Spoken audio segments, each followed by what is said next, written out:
There's always one thing that matters most, more than what we love, what we value, who we support, what we believe, or what ideology we subscribe to.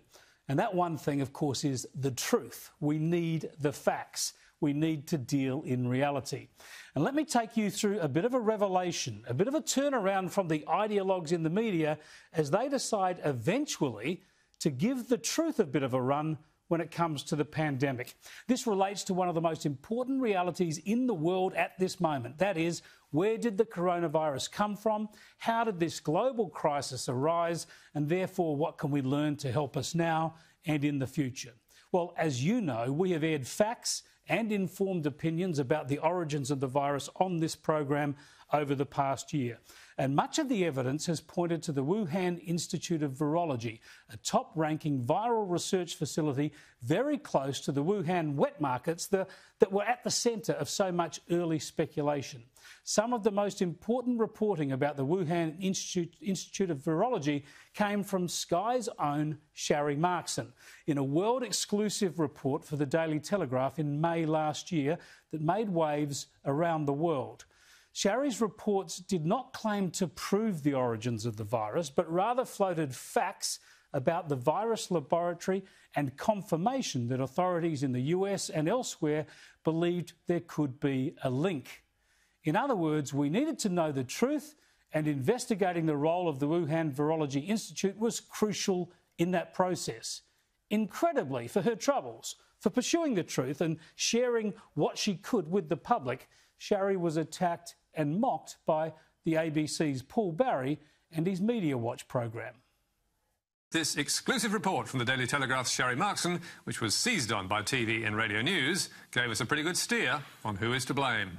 Batman! Exclusive! Chinese scientists linked to virus probe worked in Australia. Inside the paper, headed Aussie links to Bat Lab Duo, was a double-page spread with pictures of the high-security Wuhan lab and the scientists who've been studying bat viruses there, similar to the one causing COVID-19.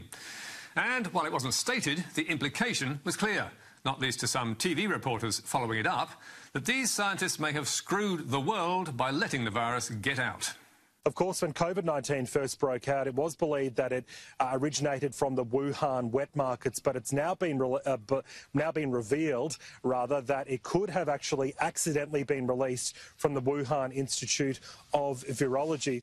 So how likely is it that the virus escaped from that Chinese lab? Well, in short, it's not. So not only was the ABC dismissive, Barry was smug and sure of himself, and at the same time he dissed Markson's reporting and other journalists taking it seriously. He was happy enough to trust the instincts of the Green Left media. Why did the lab escape theory still dominate the story, especially when virus experts had dismissed it 3 days earlier in the Sydney Morning Herald? COVID-19 did not come from lab. The evidence is overwhelming that the virus that causes COVID-19 jumped from animals to humans, rather than escaping from a laboratory, virus experts say. Sharri must have missed that bulletin. So remember, at this time, no one knew how the virus had arisen, how it had crossed to humans. Some of the world's top medical experts and intelligence agencies were trying hard to find out. But apparently, all they had to do was ask Paul Barry, because he claimed to know that it did not come from the Wuhan Institute of Virology. This, of course, was the line that was coming from Beijing, where they were even trying to blame the US for sending the virus into China with frozen food. So why would Barry be so keen to dismiss these revelations from Sharri Markson, dismiss these investigations? Why was he so sure the virus could not have come from the Wuhan lab? Well, I think we know why. Yes, good old Trump derangement syndrome. We also think Markson should have told readers that almost every virus expert had dismissed the lab escape theory. And we believe this get out in the middle of the story, that the telly's not suggesting the two scientists were responsible for the outbreak, is insufficient.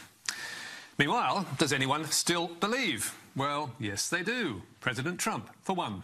Have you seen anything at this point that gives you a high degree of confidence that the Wuhan Institute of Virology was the origin of this virus? Yes, I have. Yes, I have. And what is the evidence? He refused to say. as did the US Secretary of State Mike Pompeo, who in a confused and contradictory interview repeated the claim to ABC America.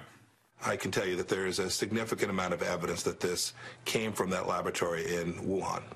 Clearly, the lab escape story is one the Trump administration wants to be true. Yeah, I think it's as puerile and as dangerous as that, because Trump might want it to be true, it must be false. So the ABC dismissed the story, misled its audiences, and once more failed to live up to its obligations to be fair, objective, and to serve taxpayers rather than try to brainwash them. So it's fascinating now, almost 1 year on, with the Trump administration gone, of course, and the pandemic still wreaking havoc around the world, it's fascinating to see how some of the left-leaning media suddenly are opening their eyes to reality, airing the evidence and daring to consider what might be the truth.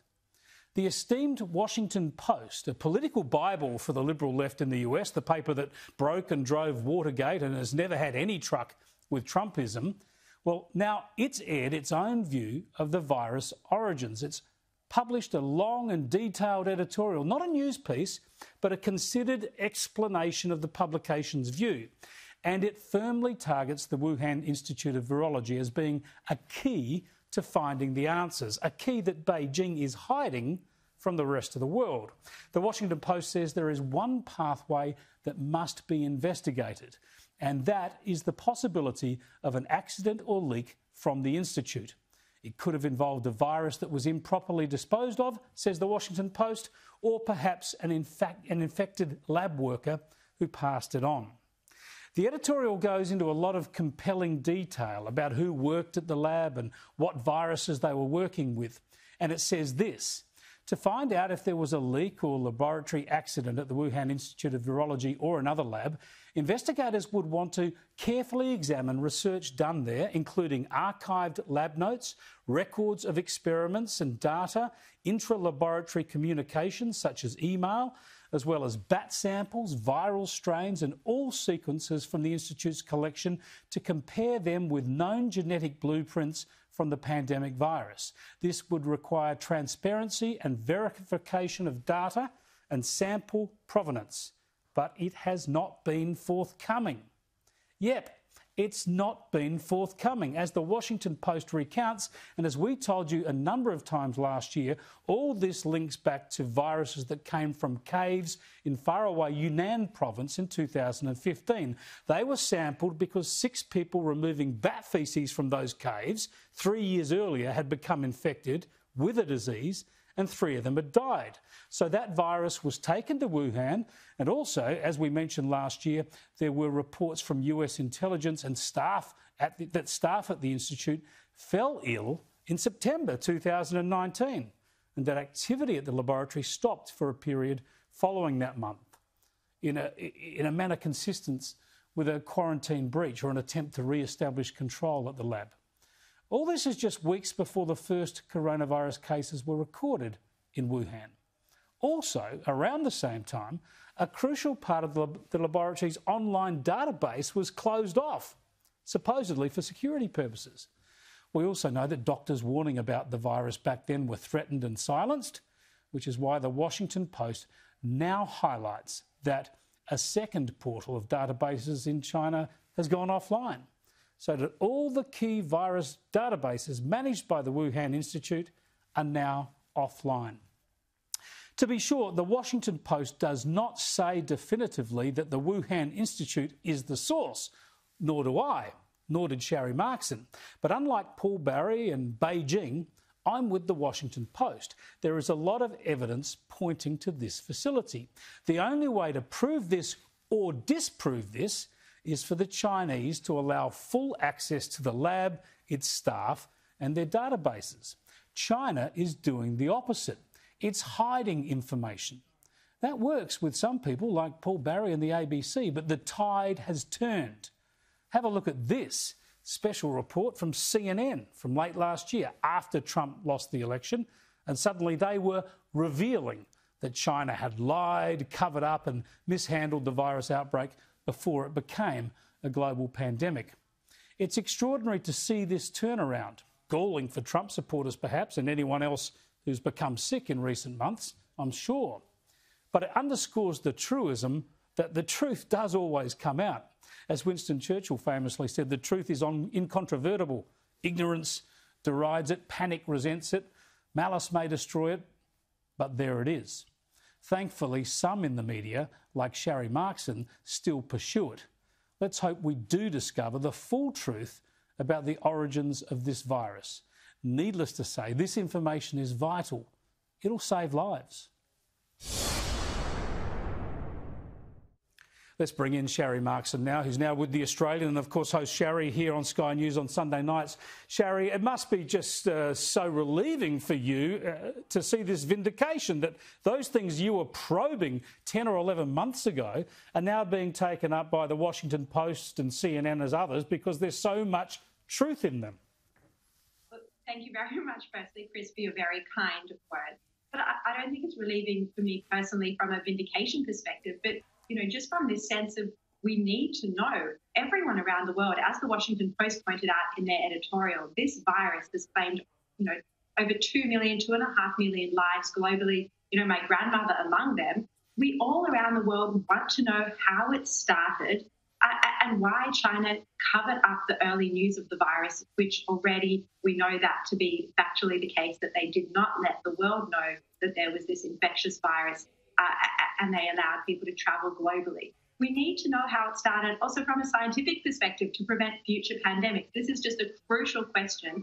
And I think you're right that it has been a case of Trump derangement syndrome, why both, some leading scientists and certainly the media were so reluctant to investigate this, going on almost a year ago. And the only people who had an open mind were those who weren't so blinded by a hatred of Trump that instead they chose to actually look into this topic. Well, the World Health Organization has been in China recently. They're trying to get to the heart of it. They're not getting all the information they need. There's not transparency and accountability from China. Apart from the relief, I suppose, that the truth is finally being examined in the Western media. The frustration is that most of this evidence was available. Most of these salient facts were verifiable back in May last year. So we've lost so much time on the investigations and allowed the Chinese so much more time to hide anything they want to. Yeah, and not only that, while it is a relief that actually, that we finally do have WHO investigators in Wuhan, it's worth noting that at least one of those investigators, Peter Daszak from EcoHealth Alliance, he's been someone who has maintained from the very start of this pandemic that it could not have leaked from the lab, that it was definitely of natural origin. And he has had a long history of working with the Wuhan Institute of Virology, of sharing funding with the Wuhan Institute of Virology. So you have at least one investigator who goes into this supposedly independent WHO investigation in Wuhan with a closed mind, already having made up his mind on this topic, and not only made up his mind, but he was the one who put together a petition of scientists from around the world saying that it was definitely a natural origin, that it could not have come from the laboratory. And that was all exposed by the Right to Know Alliance in the United States, who actually managed to FOI that email correspondence. And you can read it. I did an editorial on it late last year on my show, but you can read that he was the one who led that campaign, and yet he's a critical member of the WHO investigation team. So I don't have an enormous lot of faith in this investigation team, even if they were able to get access to the database in the Wuhan Institute of Virology, which, of course, we know Chinese authorities are not going to allow that. It is the biggest story in the world. That's why I'm so keen to focus on it tonight. It's the most important story in the world as well, because so many people's health has been placed at risk. And everything the Chinese did early on, especially in Wuhan, obviously suggests that they knew exactly what they were dealing with right at the outset. You don't have much faith in the WHO, understandably and justifiably. What are you probing as a journalist? What do you think the best prospects are for investigations from the Western world, from media and from governments to actually get to the heart of this? I think this is hopefully something that our intelligence agencies, Five Eyes intelligence agencies are still looking at. You remember there was that rare statement from the US intelligence agency last year where they said on the record that an inadvertent laboratory leak was a line of inquiry that they were looking at. Clearly, there is more information there because we saw that US State Department statement that you just referred to in your editorial. That came out just December 17, at the very end of the Trump administration. There must be intelligence behind that, you would think. The fact that some of the laboratory workers fell sick in the autumn of 2019 with coronavirus-like symptoms. And also, what was so critical about that statement was the revelation that the Wuhan Institute of Virology was doing work for the Chinese military. And included in that was that China has a bioweapons program. No one has even gone there. This has been the realm of it's been considered the realm of conspiracy theory stuff. And yet this was an on-the-record statement from the US State Department saying that China has a bioweapons program and that the Wuhan Institute of Virology was doing work for the Chinese military. So, at this point, we just have to trust that the intelligence agencies will eventually be able to access information or through a whistleblower. Personally, I am still investigating this, and I hope to in the next 2 to 3 weeks have another piece of the puzzle out there. It's not solving the murder. I don't think I'll be able to do that personally, but it is a critical piece of the puzzle that hopefully we will be able to publish in the next few weeks. Spot on. And those so far unconfirmed, I suppose, claims from US intelligence that were unverified would help to explain why the Chinese would be so sensitive and secretive about this institute. Thanks so much for joining us again, Shari. Appreciate it. Thank you so much, Chris, for your support as always. Shari Markson there. You can read her in The Australian and see her here 7 o'clock Sunday nights.